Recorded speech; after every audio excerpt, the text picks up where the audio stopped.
All right. Okay, third interview now with AJ by himself this time, without Mary. Yeah. And this interview is called The Real Life and Purpose of Jesus. Okay, first we're going to start with the confusion, what I've called the confusion of your life and your teachings, and the reason for this. Yeah. Over the last 2,000 years, I googled and found out that there are now over 3,800 different denominations Of Christian religion.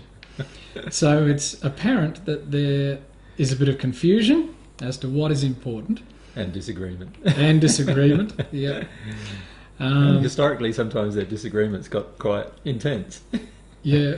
Now, you've stated that much of the biblical account of your life and teachings are false, inaccurate, not complete, misinterpreted, and in some cases even deliberately deleted. Yeah, and deliberately modified in some cases. Yeah.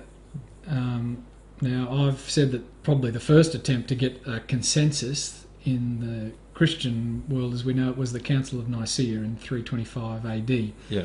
by the Roman Emperor Constantine, Yep. who you've described as a fairly violent man. Well, he had large aspirations to power, of course, and as did most Roman emperors, but also he was quite a clever man.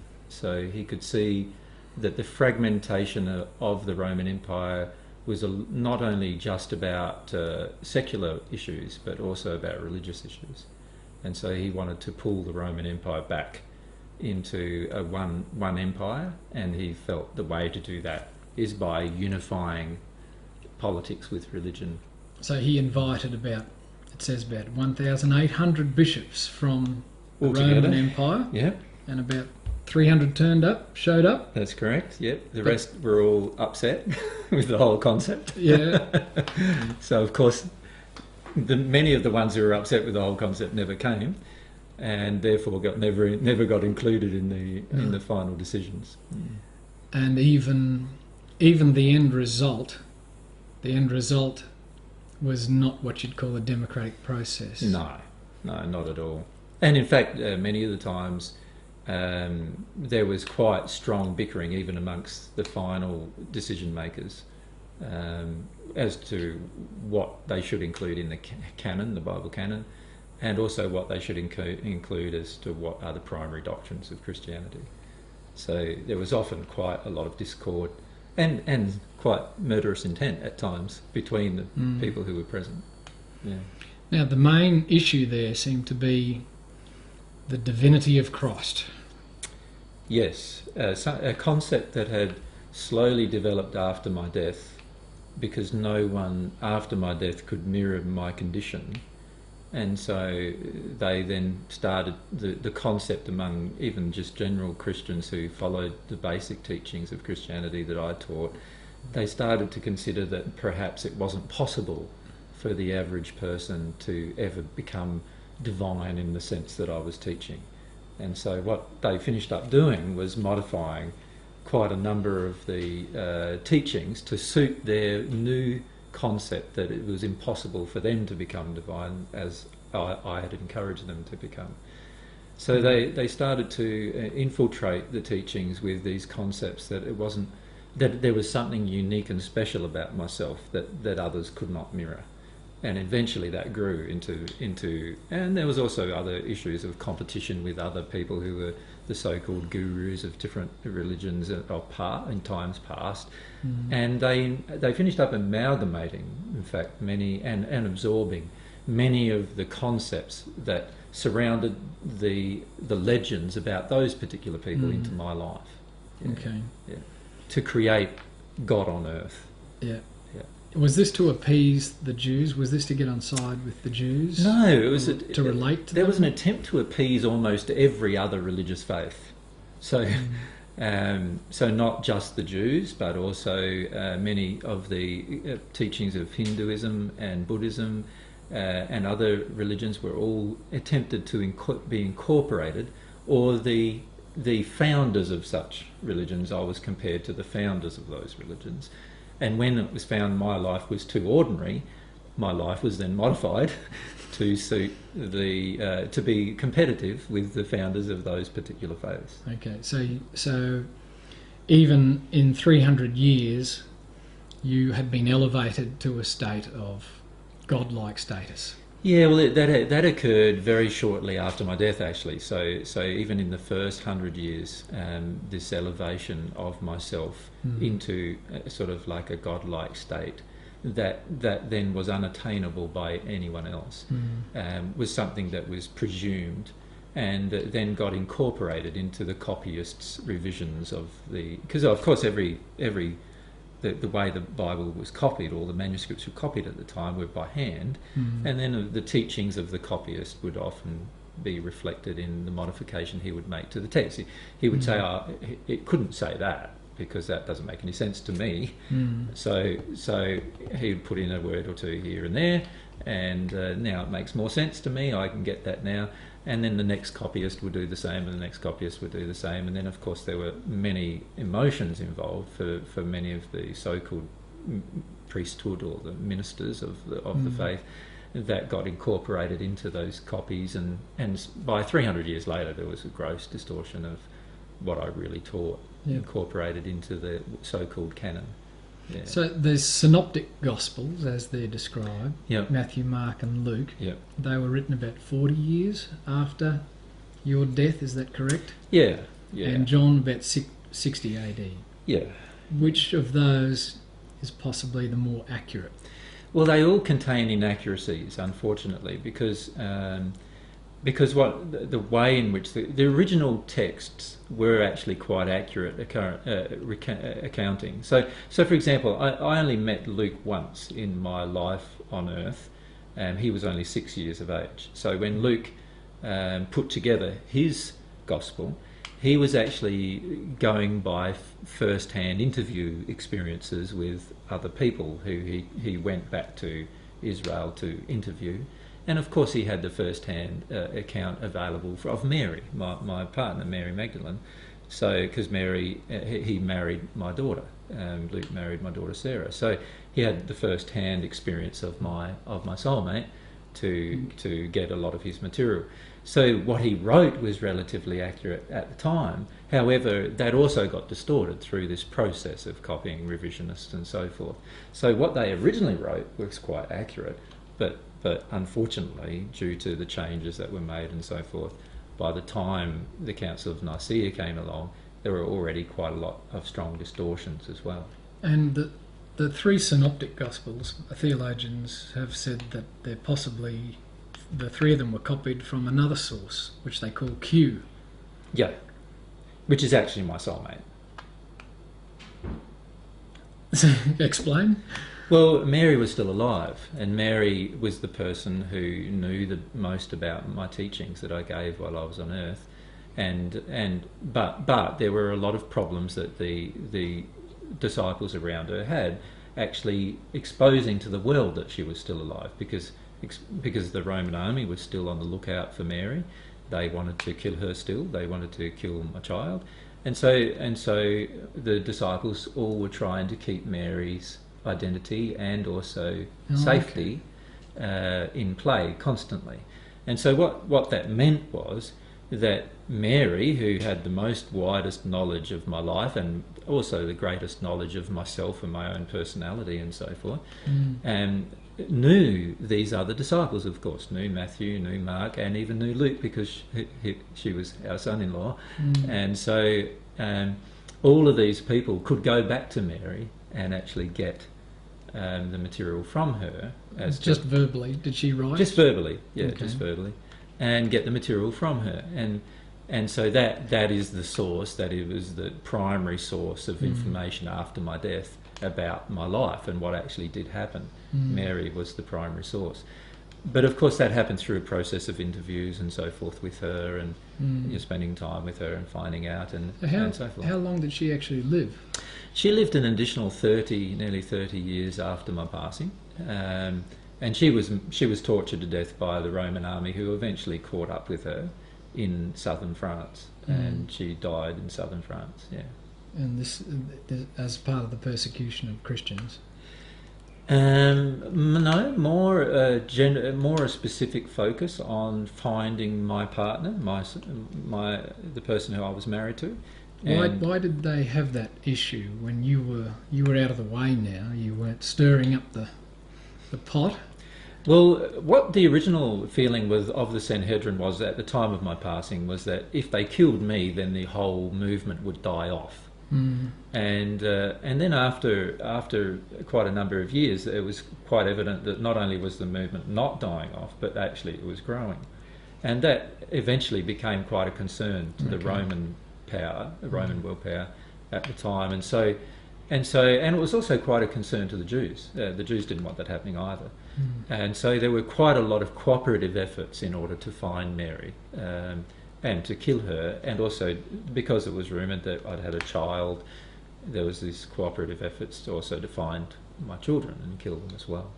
Yeah. And that your child was Sarah. Yep. And she survived.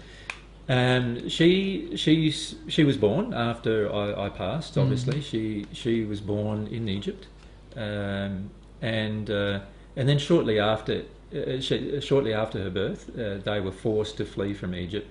And they fled via ship to the south of France, via the islands, Malta and Cyprus, and through Sicily and so forth into southern France. So there is something to this bloodline, is there? No, because what happened is that shortly after the time of Mary's passing, both Luke and Sarah and their 3 children, my 3 grandchildren, all were murdered, and nobody survived after that. What was the circumstance with that? Well, what happened was that Mary, who was by this stage, so we're now talking 30 years after my death, Mary by this stage was teaching again. She was teaching quite openly in the south of France. She had quite a large following. The Roman army, the Romans heard about this, and they found her, and there was a few days' warning that they were going to find her, and Mary decided to stay behind. Mary decided to just face the army rather than flee, because she'd spent most of her life in hiding up to this point, and was quite tired of fleeing. She was in her 50s by this stage, so she was quite tired of fleeing. But Luke, Sarah, and the 3 grandchildren they were all still wanting to stay alive, of course. So they decided to flee. So they left southern France and went to Italy via boat. Unfortunately, though, the Roman army were also told where they were, and on the boat, Luke and the 3 children were murdered. And Sarah actually survived to old age because they thought her eldest daughter was Sarah. So what had happened was Luke and Sarah had 3 children. Their eldest was a daughter, and when the Romans killed the 4 of them, Luke and the 3 children, they thought the oldest child was actually his wife, and so they didn't pursue Sarah anymore. And Sarah went back to the southern France eventually. She had a very hard time in her life and went back to southern France, and she actually started the movement which now you would call the nun movement. Okay. And it was very similar. She looked after children for the rest of her life, taught some of the truths about divine truth until her own death. And so she died of old age, but she never remarried, and she never had more children. And that was the end of our lineage. Oh, okay. Yeah. So there is no, sacred bloodline or anything like that either. Yeah. Okay. Yeah. Now, at the end of the Council of Nicaea, they put together the Nicene Creed, which I was asked to say when I was in my early 20s as a member of the Uniting Church, as a part of my confirmation. It's interesting how long it's lasted, isn't it? Yes, it is. And I read the Nicene Creed and I thought, well, I can't really say that. Because there were things that just didn't ring true for me. And that would be the case, I feel, for many Christians, wouldn't it? If they actually knew the full authorised teachings of their own religion, many of them would disagree with those authorised teachings. Yeah. Yeah. So I'm going to mention a few things Sure. which I know a lot of Christian people still regard as basic fundamentals of Christianity, Of the Christian faith. of the Christian faith. Yeah. First of all, the virgin birth. Mm-hmm. Many people have been criticised for doubting that your mother was a virgin. Yeah. Which I find quite amusing. So it's obviously not. There's no truth in the verse. So that was another attempt, No. and previous people in history Had been accorded the same had been accorded honour, Yeah. shall we call it? So this was to equate you with them. Yes, Okay. yes. And my mother obviously had sex with my father, Joseph, just as everybody else comes into the world, is the same way I came into the world. Yeah. So there was no difference whatsoever. Okay. Now the Christmas songs talk about a perfect child. Were you a perfect child? Yes, I was. How that happened, I am still not completely. Obviously, it happened at the time of my birth, and I can explain the process of what happened, but I'm still not completely aware of why God made that choice. But So- what happened at the time of my birth, after the umbilical cord was separated, God cleared away all of my parental emotional injuries from me. That was my next question. How did that not? Because you say today that a lot of our parental emotions are there before we're actually born, Yes, yeah. and we have to work through those. Yep. But you didn't have to work through that. No.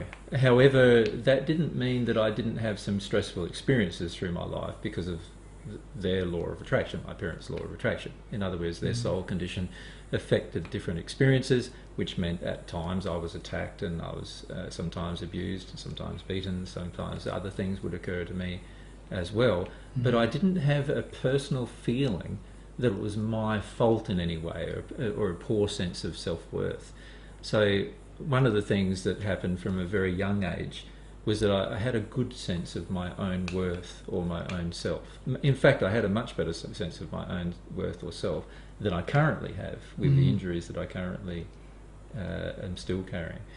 So for me to assimilate truth after that was quite easy. I could see when everyone around me wasn't right, when there was an emotion that they had in play that caused them to think or feel a certain way that I didn't think or feel. Yeah. And Okay. so in that regard, I was basically cleared of parental sin, if you want to use that term as a biblical term, or parental emotional unloving experiences, which is the same thing. Anything out of harmony with love is sin. And I was cleared of that sin or that disharmony with love, but that didn't stop events happening that weren't very loving towards myself still occurring in my life, which I had to allow myself to feel and deal with as they happened. But you weren't the one playing up in the family. No, Your mother was very lucky. my mother was often viewed me as sort of like the ideal son in the first century, and I suppose in a lot of way I was the ideal son. Ironically, my mum now has had very similar emotions too. Even with the injuries that I had, she's often felt that I was the ideal son as well. But in the first century, my mother didn't have an awareness of why that was the case. She just thought I was a good boy, basically. And everyone around basically didn't notice much difference in me, aside from the fact that I was gentle and a good boy, as you would term it nowadays. Yeah. And I didn't. I always tried my best with everything that I did, and I wasn't ever violent or angry, which was very unusual back then. But it wasn't something that everyone really noticed because they were totally involved in their own life, and as most people are now, a bit self-absorbed in their own life, and so they don't really notice. So the if you were personality picked on of as a kid, like all kids are, Yep. you walked away. Yes, yeah. I walked away, and I also understood the emotion in the other person as to why they were picking on me. I didn't take it on as a self-blame or a self-hatred, or I didn't feel like I had to defend it because I had a fairly good viewpoint of myself, so I didn't feel like I had to defend the attack. And so a lot of people around me thought that was weakness, and during my childhood that was often played upon.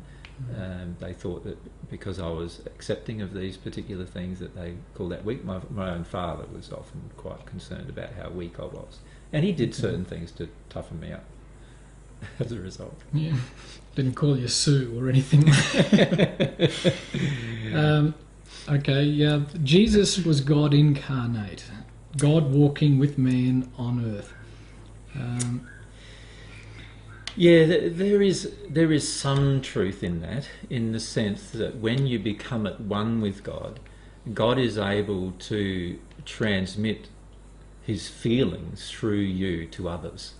And so once I was in the condition of at one-ment with God, which occurred when I was in my early 30s, once I was in that condition, people around me could feel the presence of God, if you like, because I was reflecting God's feelings and God's thoughts on every single matter. And so in that way, you could say those words, but not in the way that they're now implied. The way that they're now implied was that I began as God, and then I somehow disavowed myself as God and became a human, and then after I passed, I became God again. And while I was on earth, I was a God-man. Those particular thoughts are distortions of that underlying truth of at one-ment with God. So did you say, when you see me, you see the Father? Yes, definitely. Okay. Yeah. There are many of the things that when you see me, you see attributes of the Father, exactly. not God. Exactly. Okay. Yeah.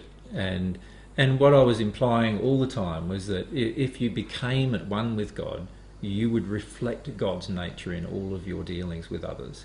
And so therefore anyone around you would start to feel the personality or nature of God, because you are at one with God, and therefore you're reflecting God's personality and nature through you.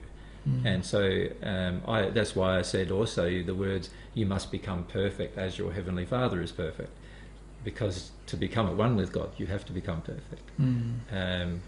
And all of these teachings get distorted by different language or different feelings that happen as a result of different people intellectualizing the process that I was teaching as an emotional process. But initially, there are underlying truths in many, and many of the statements I made, there are underlying truths in many of the statements I've made that are now being misinterpreted and taught as something different to what they actually are. Yeah. I recall one passage where someone says, good teacher, and the biblical account says, don't call me good. Exactly. Only God is good. Yeah, and I actually did say that. Okay. Yeah. And that always confused me as a child, because I thought, well... how could I be God and not good? Yeah, that's right. If you are God, then they have the right to call you good, surely. Yeah. And what I was always trying to do is to demonstrate the separateness of God and myself. In other words, that I always said God was my Father, that God was my source of life, God was my creator, I am his creation, and so forth. I was always teaching a separation between myself and God as an identity or an entity, but not a separation in terms of the feelings that were coming out of me, because I was at one with God. I'd now taken on God's love to such an extent that I was now divine, in the sense that all of God's qualities and nature and attributes could now be demonstrated through myself, through that connection that I had with God.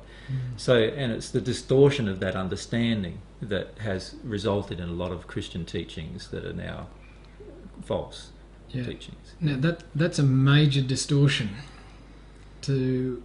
If you were to be an example of what we are to become, and then we elevate you to a level where your life is unattainable. Exactly. Then that is a huge distortion, which is that must have made you fairly sad. Yeah, well, a person at one with God doesn't get sad, but I've certainly had feelings about it in this life, about the distortion. But the reality is that it has created difficulties for many Christians in their life, both while they were on earth and also when they pass in their spirit world. unfortunately, all untruth does that. Every time untruth is presented as truth, it does have an effect on the lives, and depending on how popular the life is, on the lives of millions. Unfortunately, in my case, the distortions of the truth have resulted in pain for millions of people. So when I look at the pain of those millions of people, obviously, one of the reasons why we've returned is we want to correct that so that pain doesn't exist continually. And of course, we spend a lot of time in the spirit world trying to undo the results of that particular pain that were created by the distortion of truth. But from a happiness perspective, I was still personally happy, if that makes sense, because I was at one with God. But I do see truth, or the lack of it, as a major creation of unhappiness and pain and suffering. And Christians historically have experienced a fair portion of pain and suffering because of some of these distortions in truth. And this whole idea that my life was unattainable as a result of me now being God incarnate is something that was totally the opposite of what I was attempting to teach. I was trying to teach to everyone that everyone could change, everyone could become perfect, everyone could become what God designed them to be.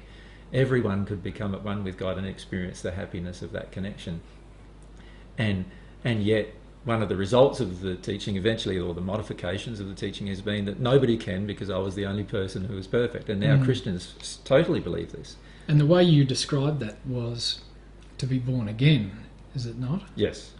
Now, Christians bandy that term around, you're a born-again Christian. Yes. So what is the difference between your being born again and a born-again Christian? Well, being born again is a transition of the soul. It's like the soul turning from a caterpillar into a butterfly. It's that kind of miraculous transition. And it's a transition that occurs because of the reception of divine love into the soul, to such an extent that you're now one with God, and it's impossible for you to think, feel or act out of harmony with the love of God that exists within you. So now, why is a born-again Christian not like that? Well, the born-again Christian they say they're born again because of the sacrifice, or because of their faith in the blood of Jesus. And my blood does not accomplish this particular transformation. In fact, it's impossible to do this transformation without the reception of divine love into the human soul. And that's where I feel a lot of the mistakes are made. There's an attribute, we're attributing, or Christians are attributing being born again to belief in myself or belief in the saving grace of my blood, when the reality is it needs to be attributed to God's love entering the soul. And that's the transformational thing that causes you to become born again. And it's not something that happens just overnight. It's a process that happens till you get to the point of at one with God. So you can receive bits and pieces of divine love, and you receive more and more. Eventually you receive so much that there's no trace of imperfection within you anymore. You are now the person God created you to be. So it's a process. It's not something that can be instant, that you become born again from some instant kind of transformation. You could think of it as like gestation through to birth. There is a process of change that must occur. And I illustrated that through many of my illustrations, the old wineskin, new wineskin illustration, that the soul had to change to receive divine love. That's what that illustration was all about. The illustration about the building on the rock mass compared to building on the sand. That illustration was again all about this transformation.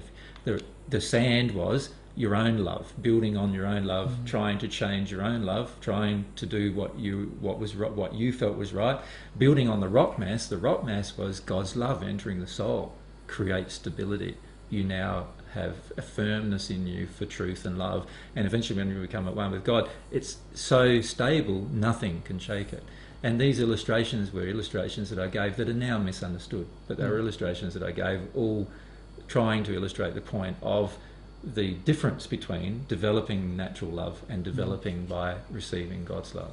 But a born-again Christian can still pray to God with a sincerity, and you say they can still receive divine love even though they may have a misinterpretation of the doctrine. Every single person on the planet of any religious background, whether they be Christian or any other religion, can receive divine love from God, because God is not dependent upon religious denomination. God is also not dependent upon intellectual belief, so it doesn't really matter what our intellectual belief is as to whether we receive divine love. What matters more is what our emotions are feeling with God. So when I have a longing towards God to receive love, God will give me that love as long as there is no emotional impediment within me to receiving it. And any person of any faith can do that, including a born-again Christian. Some born-again Christians have received a lot of divine love as a result of their desire for God's love and God's, as they may call it, grace. And as a result of that, they've received a lot of divine love. Unfortunately, what happens eventually, though, truth catches up with us, or a lack of truth catches up with us, where we believe we have received it because of certain things, and that false belief prevents us from receiving more until we release that belief. And so with every single religious format on earth, until they bring themselves into harmony with God's truths, not their own, not man's created truths, but God's truths, they're not going to be able to become at one with God. They can receive divine love, but not to the point of at one. To become at one with God, you have to have God's truth in you. And that's very different than having man's truth in you, or some kind of denominational truth in you. The doctrine of the Trinity, the Father, the Son and the Holy Ghost, I've never quite understood. And most Christians say are a mystery. This transaction that needed to occur for the forgiveness of sins. Again, there is some truth in some of these things, and then it got distorted through this process that we were talking about prior.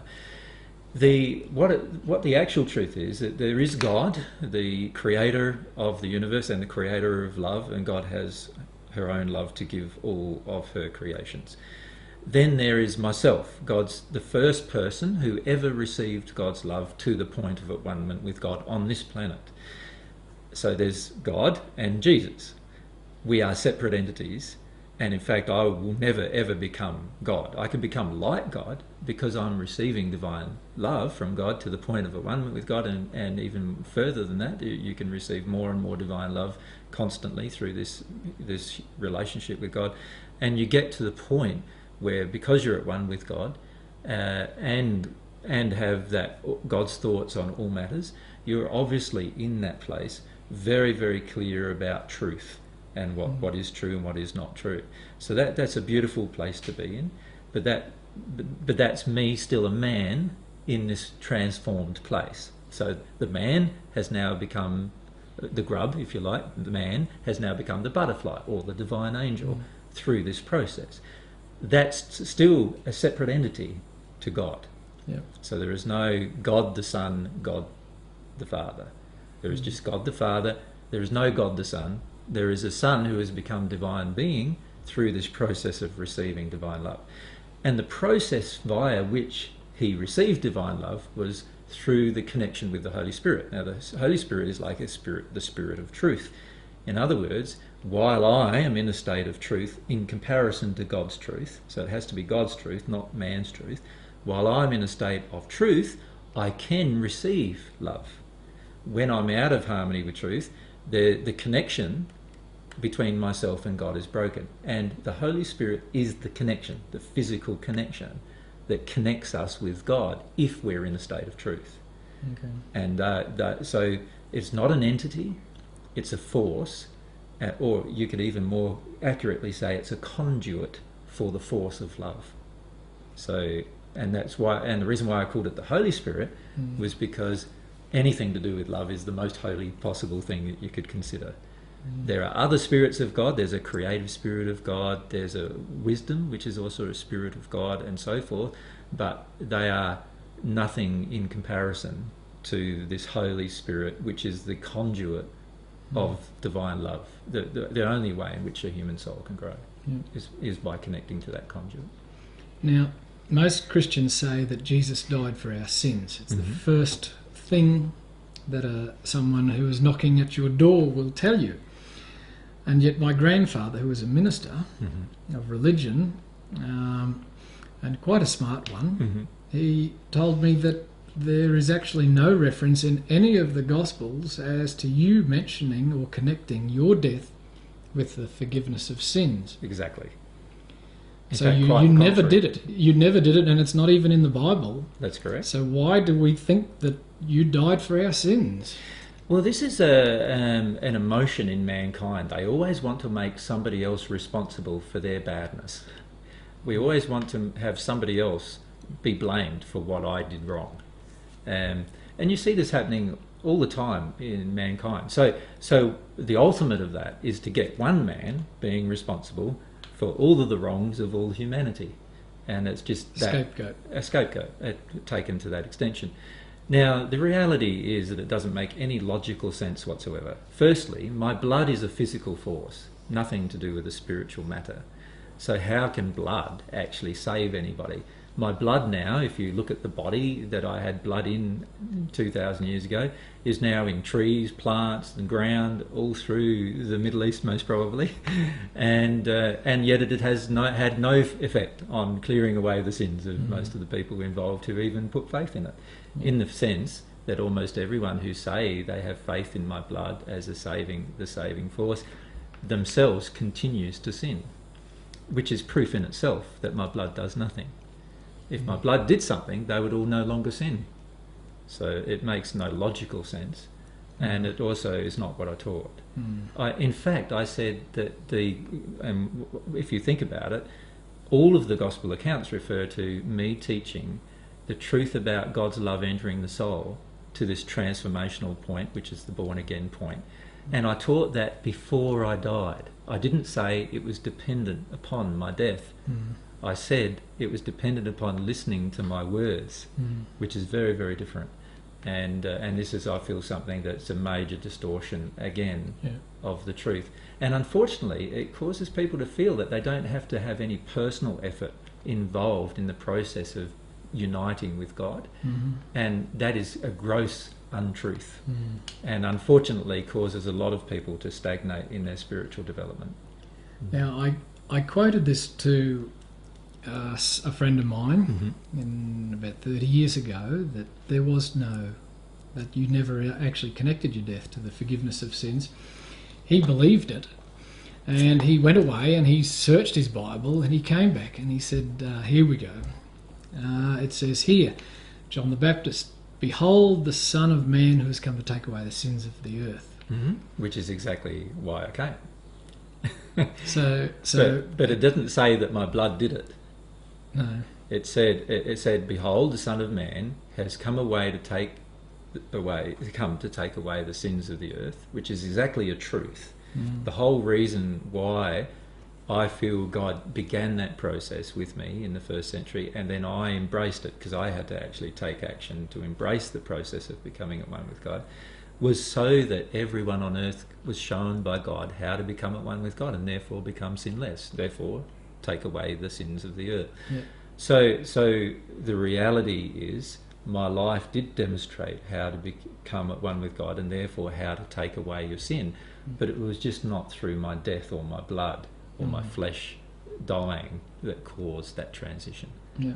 Now, I've heard you describe in more modern contemporary terms, the word sin. Can you describe that again? Sin is anything that is disharmonious with God's love. So, okay. So not just I've human heard you love. say error. Yeah, it is error. Anything that's disharmonious with God's love is error or untruth, and therefore it is sin. And unfortunately, sin enters us emotionally. In other words, we believe it, and then it becomes a part of our life, and we actually feel it to be true. So, for example, it's a sin for you to believe that you're not the best of God's creation. In other words, the reason why it's a sin is because God, from God's perspective, sees you as the pinnacle of her creation. And if God sees you as that, and you don't see yourself as that, then you are now sinning. You have now disagreed with God, and you are now in error, and you are now sinning. There's no punishment necessarily associated with it, with the exception that while you believe you are not the pinnacle of God's creation, you're probably going to act like you're not the pinnacle of God's creation, which has its own consequences. but there is no punishment from God directly for you to take those beliefs, because God gave you the will, the free will, to make the choice to believe that if that's what you wished. Yeah. Okay, now we're going to move on now to memories. First of all, your birth. You've stated that you were in fact the Messiah, as foretold in the Old Testament. Judaism believed that the Messiah would be a descendant of David, would observe Jewish law, and be a great military leader. Were you any of these, and if not, why not? Well, I was a descendant of David. My family did descend from David and To Joseph? Yeah. That's an interesting point, because I've heard people say, well, then Mary was a virgin, so that connection sort of disappears. If Joseph had nothing to do with it, why trace everything back to Joseph? Exactly. And then he had nothing to do with it. Yeah. So you were a descendant of David. The reality, though, in the first century is that generally you didn't know who your father was. There was no, test, a genetic test to link you with your father. It was only presumed based on your mother's word. So the reality is the only way a genetic line could actually be traced, given the technology at the time, was through the mother. And my mother was also a descendant of David. Oh, okay. So both my father and mother were from the tribe of Judah and descendants of David. So, but unfortunately. But you weren't a great military leader. Well, my father expected me to be, and so you said so did. And so did many of my disciples. Many disciples, yeah. And in fact, it was one of the reasons why, one of the things that caused my death was some of the beliefs of some of my disciples that I would become this great military leader to lead them away from the oppression of Rome and the oppression of the Jewish religious leaders as well. And there was a lot of radicalness at the time in the first century. Before, I remember as a child seeing quite a number of what you would now call terrorists hung on crosses on the side of the streets that you would walk down, who had opposed either the Roman Empire or the Jewish Sanhedrin in some way. And so it was a time of radical behaviour generally, because people were tired of the oppression. And but they then expected me to be the relief from the oppressor, and I taught that relief from the oppressor only came through love, by loving the oppressor, and then the oppressor would see they had nothing to fear, and therefore would highly unlikely ever attack you as a result. But hardly any of my disciples understood that. But by the time of my death, Mary understood it, but very few others. John did understand it quite well. But others like Peter and Judas and many of the other of the so-called 12, which was another discussion, they did not understand, that principle at all. And Judas himself wanted to cause a confrontation, between myself and the religious leaders and the Romans. Which was the primary reason why. So that you could reveal your power as a military. Yes. He felt many of my disciples had quite a condescending viewpoint towards myself, in that they felt that they knew better than I did as to how I should proceed with my ministry, and quite often they tried to force me down a path, which often had unexpected results for them, and it was quite frequent. Different things that they would organise. But surely by that point you would have taught pacifism. Certainly. So which they disagreed with. They disagreed with it. Yeah, they thought that was just one of my weaknesses. Failings. Yeah. They felt I had a few failings. They thought that Mary was one of my failings. They believed that my soulmate, because of her history and background, was one of my weaknesses, and they also believed that my pacifism was a weakness. They believed that my statements of truth and use of illustrations was a bit of a weakness. They often could not understand them. They could not understand my parables. And quite often I had long discussions with them after talking about a parable, about what the parable actually meant to them in their own lives. And they also had a lot of difficulty with prayer. They had a lot of difficulty connecting with God. They didn't understand the connection with God. There were a few that did, And many of the women did, but very few of the men. And only a very few of the men did really understand what it meant to ever become at one with God, and prayer. That prayer was the longing, the feeling of longing for God and longing for God's love. Yeah. What are the circumstances of your birth? It's not the Christmas story. I've heard you go into a fair bit of detail. Yeah. Probably you don't have to go into so much detail. Well, you've got to remember that the circumstances of my birth have been told to me, because at that stage you don't have a development intellect to actually remember the event. So I can only recount to you what my mother and father have told me. The circumstances about my birth were, we were living in Nazareth at the time, and then what happened was that Joseph, my father, and Mary decided to travel to Joseph's, my father's land, which was down near Bethlehem, and this was done for a variety of reasons, but the primary reason was my mother's worry. My mother was worried because just around about the time period of that time in Nazareth, there was quite a lot of what you would call terrorism, or acts of violence, random acts of violence caused by people who were against Roman oppression, but they were also unfortunately themselves oppressing the common people. And in Nazareth we had had a number of these events just before, while my mother was pregnant, just before my birth. And my mother wanted to go somewhere safer. And somewhere safer was closer to the Roman garrison, which happened to be in Jerusalem.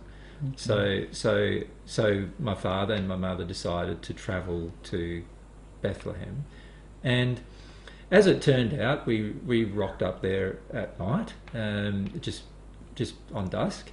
And my father, well, back then, hospitality was never presumed upon. It was a terrible thing to presume upon it, even if it was offered to you. You wouldn't presume that you should say yes to it. And so my father's family, one of his brothers, offered for us to stay in the home that he had, which would have meant moving some of the children out of one room and so forth, quite a lot of trouble. And so my father, feeling bad that he'd rocked up near evening, decided no, that would not be suitable under any circumstance. So we finished up staying in what the Bible now calls the manger, or what you would now in Australia call just the barn. The barn, a shed, okay, where the cattle were kept or where the sheep were kept. Usually by this stage the sheep were kept close by, because it was nearing winter time, and so therefore, and in winter in Jerusalem can get quite bitter, and in Bethlehem the same. So what they would generally do is they'd keep the animals in at night and let them out during the day and put them back in at night and so forth. And it was the last of that time. It was like just the transition between between autumn and winter. And so, they were kept outdoors, generally, sometimes overnight. The shepherds would stay outdoors. But shortly near Christmas time, or near what you call Christmas time now, they would bring them indoors. Now, I wasn't born on Christmas Day. December the 25th happens to be, at the time, the shortest day of the year. So December the 25th was chosen because it was the time that the Romans worshipped the sun god. It was the shortest day, and so what they would do is have a big celebration about the lengthening of the days now, working towards spring and then summer from winter. And so what they decided to do as a part of the amalgamation of teachings was to put my birth date on December the 25th. So I was not born on December 25th. But you think it was, you don't really have an idea. You think I was born in the month of Tishrei, which is more like September, October, our time now. And I died in the month of Nisan, which is like anywhere between March and April, our time now.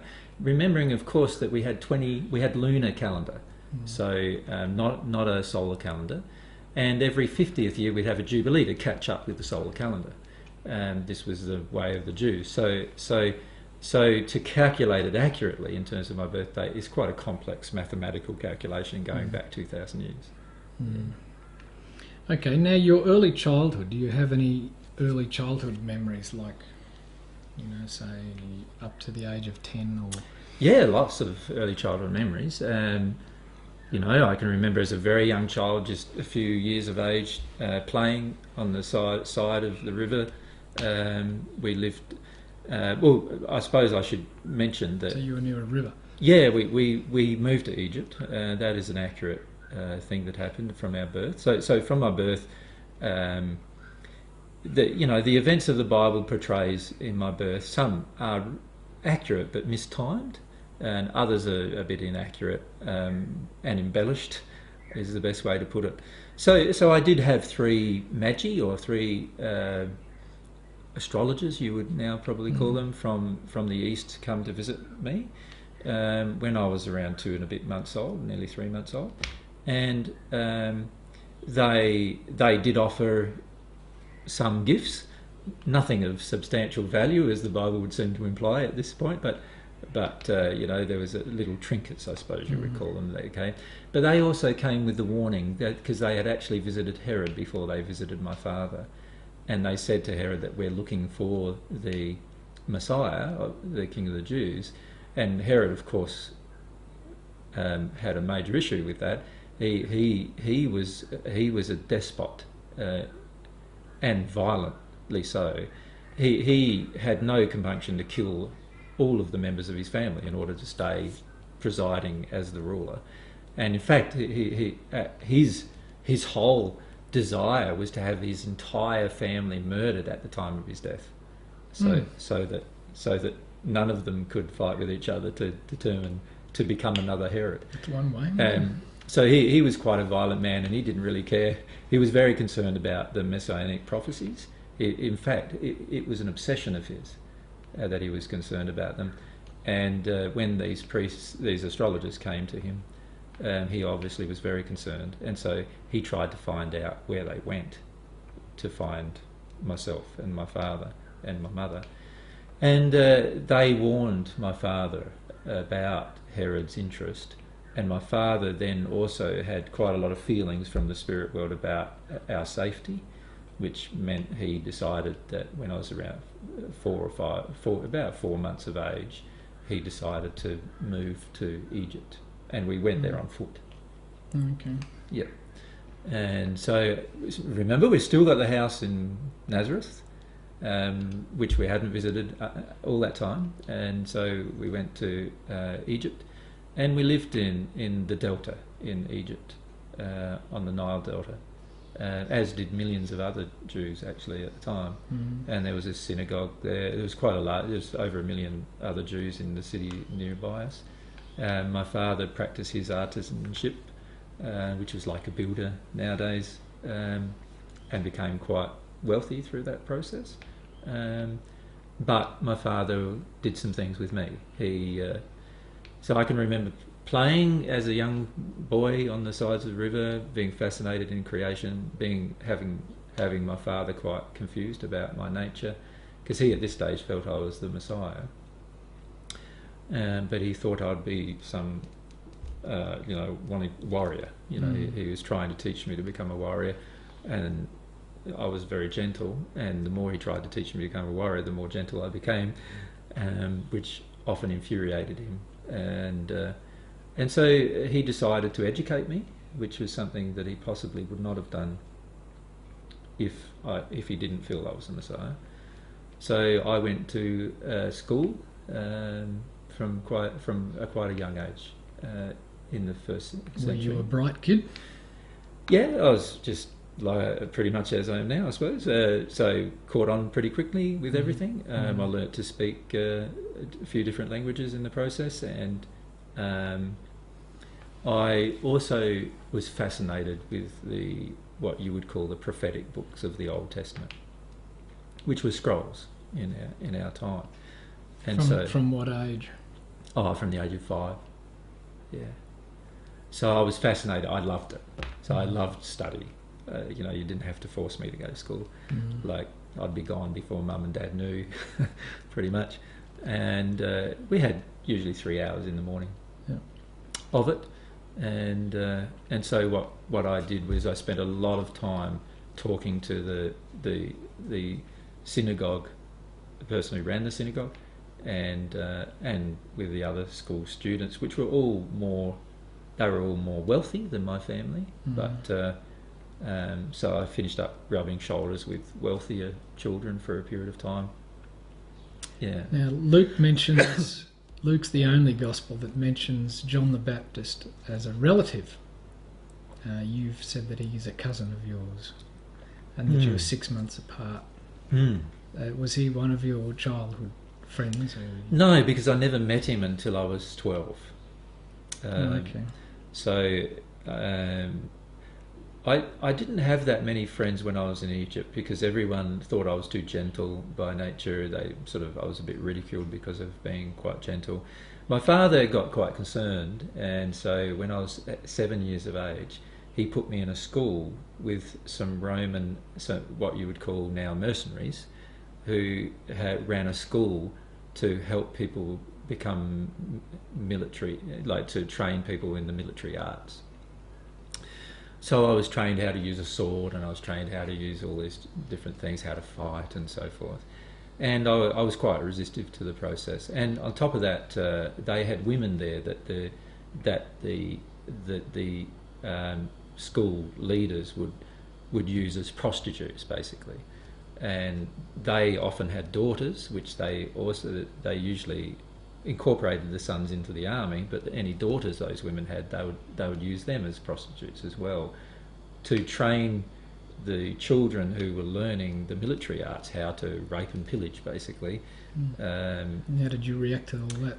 Yeah, no, I was really distressed about it, and in fact, I befriended one of the younger girls who was being raped pretty regularly, and you know, in terms of just trying to help her to either break away from the whole environment and leave, but I never was successful. It's one of the feelings I felt disappointed about. I remember having quite a number of cries about that, and eventually I got quite upset about it, and I refused to go, which my father was quite angry about, because he just saw it as another failure of me becoming the Messiah. Now, you had to move at about 10 or 11. Yeah, we moved by sea. By this stage, I had 2 sisters and 5 brothers. So there were basically 8 children and mum and dad, so 10 of us, and it was a bit hard to move us all by land. So my father sold up everything that he had there and converted it all into money at the time, the gold at the time, and we took a ship from Alexandria to Joppa, and then came in from the coast to Nazareth. Okay. And so now we're into your teenage years. Yeah, and that's when I first met John the Baptist, my cousin. Okay. Yeah, and we were fast friends from the moment we met. You've described him as being mediumistic, like yourself. Yes. What do you mean by that? Well, he talked to spirits like I did when I was young, and he also was deeply spiritual, because his father was a priest and quite aged. He sort of had this same kind of background as me in a lot of ways, where he wasn't into the military arts so much. He was more gentle, although sometimes his nature wasn't that gentle when he got speaking. But he was more gentle. He promoted natural love. He was deeply connected with natural love. And we had some common spirit friends, which meant that we spent a lot of our time together investigating things spiritually, through conversations with our spirit friends and through different investigations we used to do with our spirit friends and so forth while we were together. So any time I saw him, we lived quite separate to each other, like quite a long distance, 200 kilometres or so away from each other, but we got to see each other usually twice a year generally. Okay. And usually for a month to 2 months at a time, because my father would travel down to Jerusalem. My father at this stage was very keen on becoming a member of the Sanhedrin. He was a Pharisee, and he was very keen on his Pharisaical life. And he also saw it as a responsibility to bring me up as the Messiah, to be a Pharisee.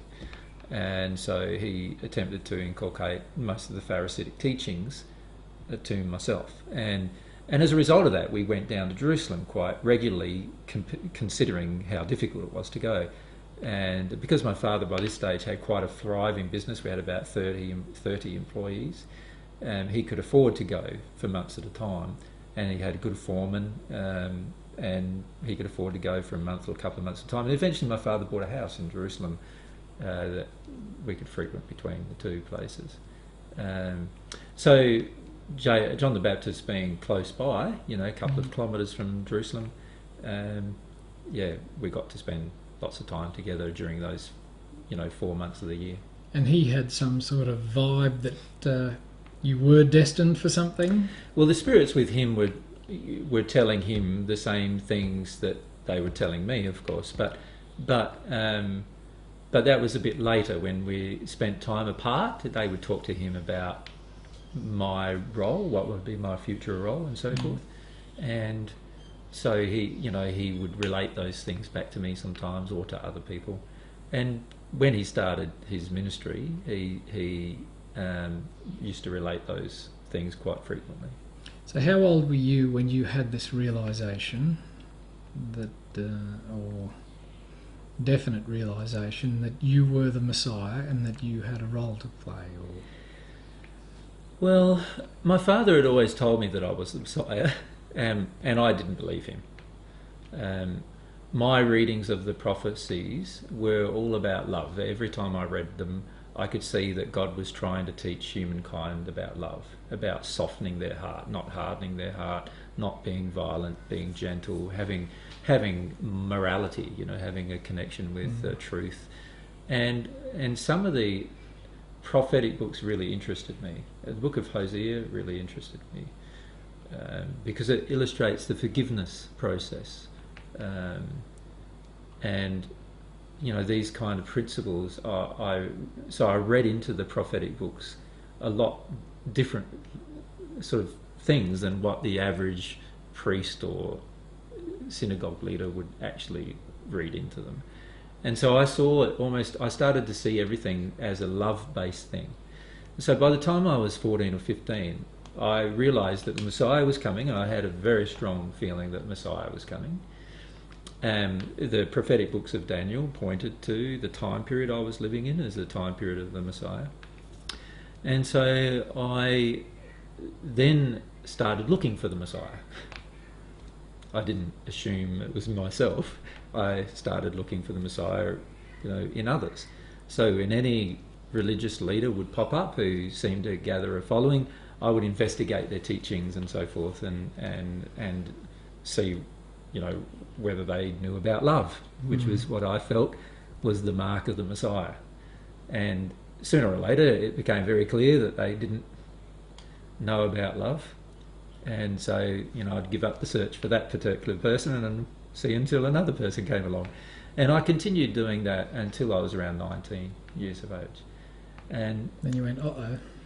Yeah, when I was around 19 years of age, I started having very emotional experiences about the potentiality of myself being the Messiah. And by the time I was about 21, that had solidified quite strongly in my heart, because nobody else seemed to know about love, and I seemed to understand love and nobody else seemed to understand it, along with a lot of other things that I seemed to have understood that nobody else understood, including spirits and the spirit world, and the condition of the earth, and the moral condition, the emotional condition of humanity, truth, the importance of truth in terms of your day-to-day interactions. All of these principles that I was very firm on by now, they were all pretty solid in me by that stage. And so I started having to contemplate that I was potentially the Messiah, which still, when I think about, makes me feel quite emotional, because it was a very emotional experience. And it's still quite an emotional experience when I think about that. Yeah. So during this time there were a lot of events, of course, that occurred. My father, when I was 15, for example, my father would say, to other people in Nazareth, my son's the Messiah. By this stage, he didn't really know whether it was true or not. He was quite confused because he could see that I wasn't living up to his expectations. Yeah, definitely not living up to his expectations at all. So he was quite confused and he was quite upset that I wasn't living up to his expectations. But he would tell everybody still the same thing. Now, of course, quite a lot of other people would get quite angry and upset about all of that, and they'd laugh at him about that and laugh at me because I was so gentle and so much of a pacifist, and I didn't know how to fight, and any time I got in a fight, I was always just let myself be beaten up. And when I was 15, a group of young boys teenagers in our town, stripped me naked and beat me up fairly badly. And my father was enraged after that. He was really, really upset with my pacifist nature after that. And then when I was around in my early 20s, I was by this stage quite tall. I grew to be around 6 foot tall, and I was quite good with my hands because I was part of Dad's business from the age of 12 onwards. And so I became a carpenter, as the legend says, and it presumes, doesn't it? It doesn't really say. No, it doesn't really say. And my father wanted me to actually run the business. That was his underlying desire for me, which being the eldest son, and that wasn't my desire, which caused additional friction between myself and my father. And then a local lady, a local girl, young girl, who had 4 brothers and a father, showed some interest in me, which I knew she wasn't my soulmate, so I repelled it. And my father was quite upset with it because he felt that was a good family and so forth. And the girl herself became quite upset as well. She felt herself... What was her name? I can't remember her name, actually. Yeah. Yeah, I think it's Isabella, but I can't remember exactly her name now. But what happened was she told her father that I had slept with her, and told her father that I had then rejected her after sleeping with her. Now, back then, of course, if you slept with somebody, you were definitely going to marry them. And if you reject them, then you basically had the entire family on your back. And the entire family grabbed me and almost tortured me to death. They broke my back, broke both my legs, allowed their dogs to eat up part of my face. They pinned me to the ground and burnt me. And that was when I was 21. Did you have scarring from it? Yeah, terrible scarring. I was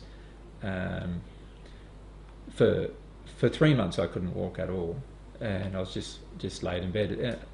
She heard. The only thing that saved me was that she heard that they had decided to do this to me, and she ran into They did it in the town square, and to make a example of me, basically, to any other young male who may consider doing the same to their daughter. But what finished up happening was that she heard about it and she told them the truth, and that was the only thing that got them to stop. Otherwise I probably would have died. So I was left, I couldn't walk, I had broken pelvis, broken legs, they broke both of my arms as well, pinned to the ground with a spear is the way they used to do it. They used to put a spear through you and then burn the edges of it so that it wouldn't bleed, and so you'd stay alive a long time, and then they could torture you for longer. That was their goal. And How old were you then? I was 21. 21. Yeah. So after that, the girl saw what they had done, and obviously I wasn't the beautiful looking man that she loved before then, but she hung herself in my room actually as well. So that happened shortly afterwards. So once I could walk, my father and the family were still pretty upset with me because I hadn't married their daughter, and now their daughter had suicided. And my father by this stage was quite upset with me about a lot of issues. He thought that I deserved what had happened to me. So I realised I had to leave home, really. And so I left home and I lived in a cave for 4 years. Yep. And the leader of the synagogue in Nazareth loved me, and he would bring me food. My mother would see me occasionally, but my father wouldn't see me at all. And I was sort of a recluse, and during that time I prayed a lot and received a lot of love, and my body healed very rapidly as a result. So after nearly 5 years, my body had gotten back to exactly the same as before. Otherwise, I would have been a cripple all of my life. Yeah. What is this sect called the Essenes, and is that? Well, I'd heard of them. They were another one of the people that I'd heard and investigated in the 1st century, but I could see that they had a lot of unloving teachings as well. So you know, I could see the Messiah couldn't come from the Essenes. So you weren't influenced by any of their... It's funny. You could say that I was influenced by everything or nothing. Everything in the sense that I used to investigate everything, and nothing in the sense that it was only if it was in harmony with love or truth that I would accept it. So that's how I would investigate everything. And they were on Mount Carmel, is that correct? They had a lot of different places around. Eventually they went to Mount Carmel, but they had many other places around generally, and it was only when they started to get oppressed that they sort of gathered together in communities. They were like any other sect, or what you would call a sect today, you know, that if the sect is oppressed, then generally they finish up gathering together in a community and therefore having closer association with each other. But generally, if they're not oppressed, they'll be throughout society. They had a lot of interesting belief systems. John the Baptist was also quite interested in them at times, but they also had some unloving teachings as well. So that I could not agree with. Now, you would have started in your 20s to start to have problems with your own religion. Much earlier than that. I remember when I first went to Jerusalem, I was in my 13th year, and it disgusted me, basically. It disgusted me. I became a vegetarian that year because there was just blood running down the street from the sacrifices, and the sacrifices were primarily to feed the priesthood, who most of whom were quite fat, because they were living in the lap of luxury off of meat-based dishes, while many of the people they were serving, while they might not have starved, they were close to starving, some of them. And there was a spiritual drain on the people. The priesthood was living in luxury, while the people they were meant to have been serving were living in poverty, and more was being demanded of them every time. And they set up the temple tax and a number of other taxes which were specifically for the Sanhedrin, or members of the Sanhedrin. Generally it was the Sadducees at the time. My father was also quite distressed with them. So they had these animals in that they would sort of sell as sacrificial animals? Yeah, what they would do is they'd breed up animals which were often just the same as any other animal. There was no specific fantastic feature about the animal. But so it didn't have to be a goat? There were goats and sheep and so forth. But what they would do is they'd breed up, from any flock, you know, they'd breed up these animals. And then they'd sell them for 10 times the price of a normal animal because it was one that you had to sacrifice in the temple. And they actually sacrificed them in the temple? Yeah, and then the person who ate them wasn't the person who bought the animal. It was the priest. What was that supposed to do for them? It was meant to save them from their sins. It was the same principle attributed eventually to myself through what people believed to be Paul's thoughts, which Paul didn't have, but yeah. Okay. So now we come to about 31. Well, there's a fair bit in between so far. You know, obviously there's another 9-year gap. Well, tell us about that. Well, you know, the first 5 I spent a lot of that time alone, so praying, getting to know God better, getting to know God's truth, experimenting with God's truths, noticing my body changing as I received more love, noticing my scars healing, and I began to understand that actually love would heal as well during that time. That once you receive God's love to the point of at-one-ment, that I realised that you could actually physically heal people, if they were open to the healing. I learned a lot about the laws of free will, desire. Could you do that in your 20s? No, not to other people. No, but my own body changing caused me to see that was possible. Okay. Yeah. When I was around 26 or so, I decided to move to Capernaum, which was on the Sea of Galilee, and I had a little, what you would call a little flat, one room there, that I used to work with the fishermen mending their nets. I hated fishing, but I mended their nets because it Did you eat fish? You said you were vegetarian. No, I was vegetarian. But you didn't eat fish? No. Okay. Even though you were helping them fish? Well, what it did was it gave me an opportunity to talk to them, which I loved doing. It gave me an opportunity to talk about all these different things that I'd discovered in my early 20s while I was living alone, all these truths of God that I felt a strong desire to share with others. And that's how I met ones like John, James, Peter. They were all fishermen who either their fathers or they themselves had boats, and they would fish on the sea. And so I met them and eventually had a friendship with them. And they'd often laugh at me and say it was sort of funny and what I was teaching and so forth, but they'd often be fascinated too, just like most people are when you talk about soul-based things. So and it was great for me. It gave me a lot of opportunity to live by myself and enjoy my life, and as a result, I didn't have very high needs, and so I ended up with a little savings, if you like, which enabled me then to travel a little when I wanted to. But Capernaum was my base until I was 30, in my 30s. And no major events in that time period? Well, I suppose it depends on what you call major. There's no major traumatic events that happened to me during that time.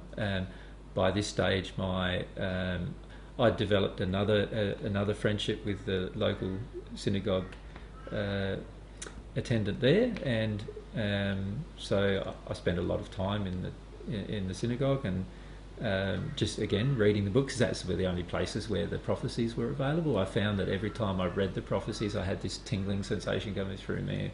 I could feel connected with God. I could feel God telling me things, and so I was very drawn to doing that as well. And I only worked enough to provide for myself, and spent the rest of the time doing these other things. Yeah, it was a really important time for me though, because it solidified all of the teachings that I'd been learning when I was by myself, and it also really closely established my connection with God to the point where I became at one with God, and I became at one with God in Capernaum. At the age of? 31, or in my 31st year. And you never had a relationship up until this stage? No. So then you decided to start teaching? Yes, well, first thing I did was I went down to John, because I had a plan. And the plan was that if John went ahead of me talking about natural love, then he could open up people's hearts to divine love by talking about natural love, and then I could come along afterwards and I could talk about the divine love, and people would understand it because they've already been taught about natural love. And by this stage, John had, he was living in a cave down in the south and on the river, and he would often have large numbers of people come, thousands sometimes, come and listen to him. He was quite a good orator, and he also was quite outspoken, so people loved it. If you can imagine a very outspoken, charismatic, radical, gentle person all in one, that was pretty much John. And he was a Nazarite as well. He'd decided to grow his hair long and not cut his beard, and he wouldn't eat meat. He was basically a vegetarian as well, yeah, so he wouldn't drink, and yeah, so You say a Nazarite. What do you mean? well, a Nazarite was a person who had a feeling to become closer to God, who would then sort of dedicate their life to God. And what they would do is they'd live basically in poverty, not eating meat, because that was a sign, eating meat was a sign of prosperity. So they would eat.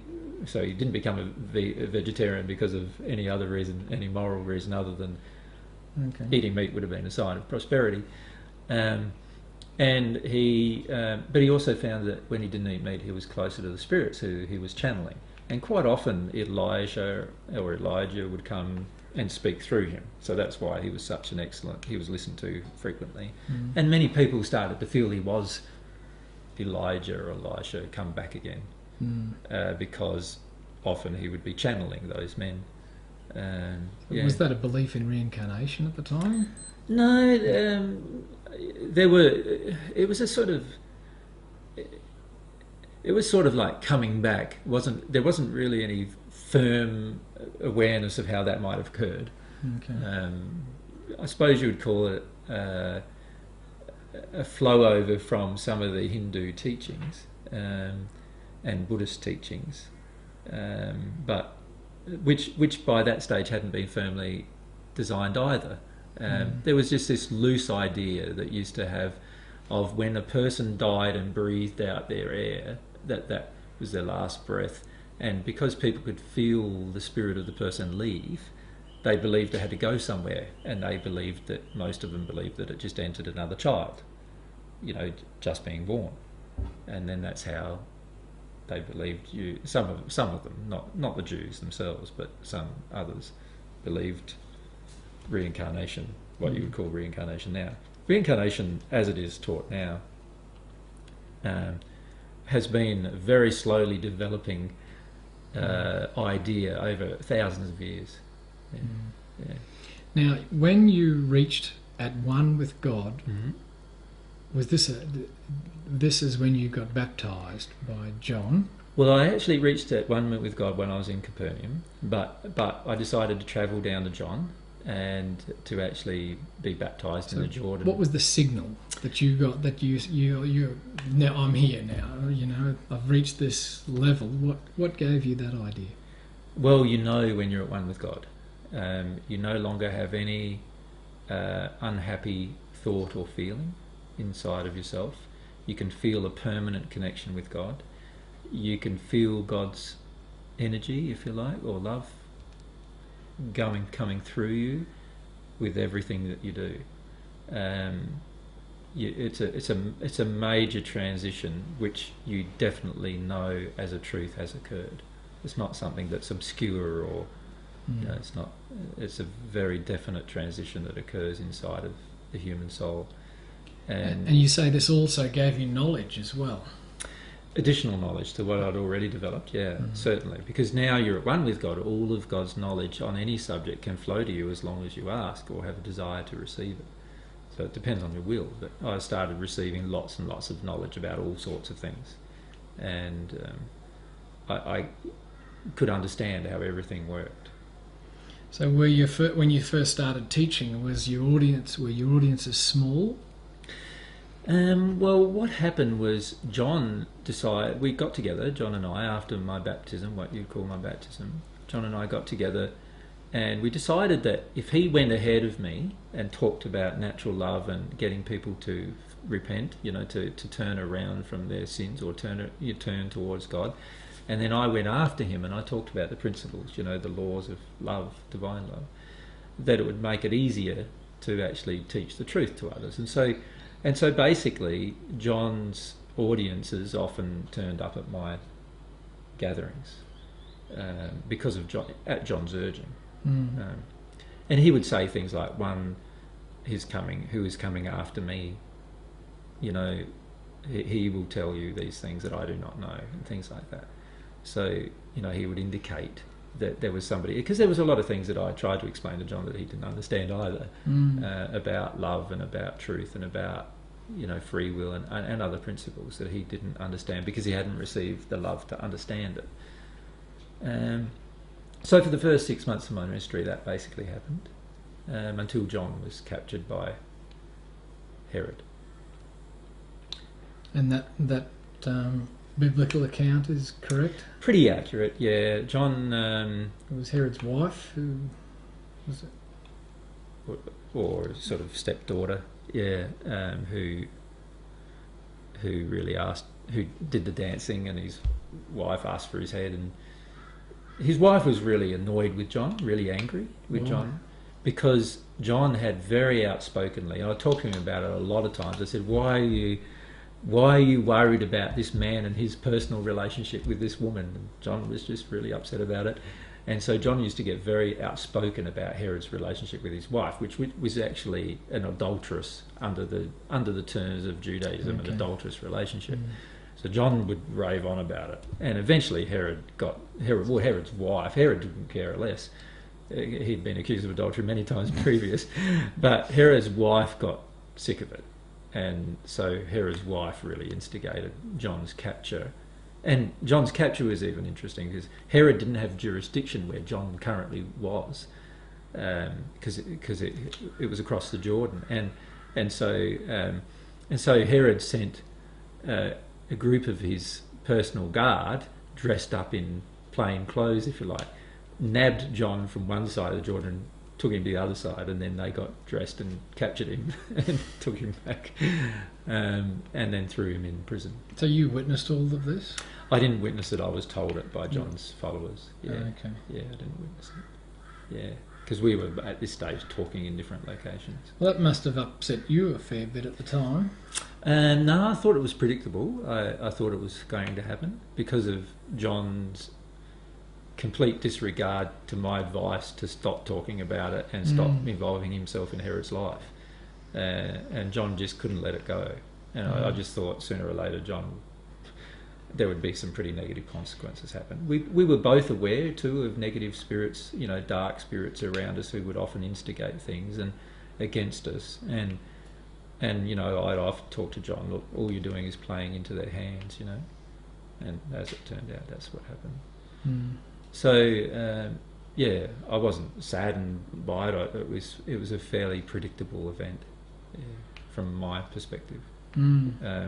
John was a little shocked about it, which I heard about after he passed.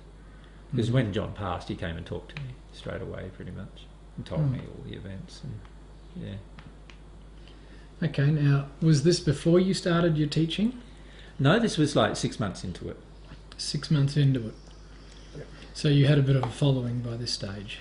A bit of the following. John's followers a lot of John's followers sort of didn't gravitate to the divine truth because they had more of a natural love perspective, and they had a lot of John's latent anger with authority.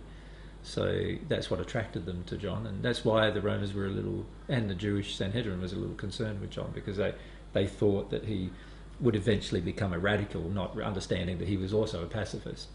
And so they were often concerned that he might finish up leading some kind of revolt because of the amount of people that surrounded us. And quite often, when John spoke, there were quite a number of Roman members of the Roman army present to keep order, just in case things got out of hand. And they never did, because John was not a violent man, so they never did. So after a while, I started attracting a different group of people than John. But initially, yes, a lot of them were John's followers who followed me initially, and then couldn't handle some of the teachings, and so they went back to following John. So what was the main focus of your teaching in those early days? Divine love, receiving divine love, demonstrating to a person the process of how you can become born again, how divine love transforms the human soul from man into an angel. There's a reference of you talking about Satan. Did you talk about Satan? No. No? I never believed in a Satan. Not at all. I often talked about devils or demons, which we call them, which was the common term for spirits who would overcloak people in disastrous and very negative ways. So I did talk about devils and demons, but not one ruler of the demons or ruler of the devil, ruler of the demons, because there was no such creature, no such person. Now, when did you first start healing? As soon as I was at one with God, pretty much. What do you remember the first time? The very first time was Peter's mother, actually. Peter's mother. What was wrong with her? Peter's mother had what do you call it now? It's appendicitis, and her appendix was about to burst. And back then, that was a death sentence, pretty much. And I healed that overnight. How did you do that? Just by laying my hands on her and praying for her, and just telling her that she needed to be open and have some faith about it happening. And by the morning she was completely cured. Yeah. So Peter then became pretty outspoken. And so Peter came... Because he witnessed this? He witnessed that, yeah. It was his mother-in-law. So he thought you had power now? He thought I had power now, so now I was worth listening to. Yeah, okay. And then, of course, there were some events that occurred with fish, which was Peter's primary interest. That's what he made his living from, where I predicted where there'd be fish, and sure enough there was fish there and so forth. It was a pretty easy thing to do, but he then viewed this as some kind of marvellous, miraculous event, which then gave him a bit more faith that I might have known what I was talking about with other things. So John, James, Peter witnessed all of those events. Andrew, Peter told Andrew. They were all living in Capernaum or near Capernaum at the time. Or in John and James' case, their father lived across the Galilee on the direct opposite side. And who else did you heal that's not in the Bible? Oh, there's hundreds not in the Bible. Thousands probably not in the Bible. Yeah. Can you recollect another event?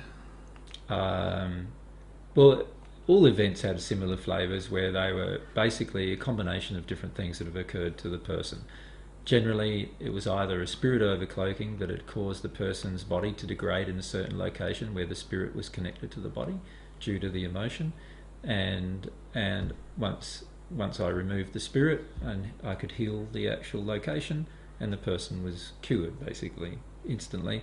But then I would talk to them about their emotions and what had actually happened, the attraction, what had actually occurred, why they had got the disease that they had gotten, or why they'd gotten their spirit attraction. Why is there not much in the Bible, in the Gospels, about you talking about this law of attraction and because how emotions can cause illness? Most of the people didn't understand what I was talking about. So there's a general process with most humans, and that is if you don't understand something, you don't say that you didn't. You don't relay it exactly as it was, and then say I've got no idea what that means. What you try to do is you try to make it into something you do understand, or you don't say anything about it at all. That is a general human condition, unfortunately. So what finished up happening was that there were certain things that they felt they could understand, or that were startling in nature. So-called resurrections from the dead and so forth, and they would then put those particular things into the text. But the actual original writings of Mark, Matthew, and Luke, they all did contain far more events of those kinds. But further revisionists didn't understand them. They didn't get them, and so they just left them out. So they left them be, to the things that they did understand. And also back then, writing was a difficult process. It wasn't easy like we have it today, where you can write thousands of pages within a few days, just with the help of a computer, or even if you had paper. Back then, even putting together papyri was difficult. It's a difficult, long-winded process. Getting the utensils to write was difficult. Then carrying it around was difficult again, and so it was only the very rich that could afford such things, and most of the disciples and apostles were very poor, and so they didn't have the means to do that. So a lot of the things that were eventually related years later were limited in nature because of the limitation of financial matters, really, of the people involved. Yeah. Okay, I'm going to just mention a few things that are biblical terms that you still use today. Can I perhaps just have a pause and Yeah. go to the toilet and then and we can continue?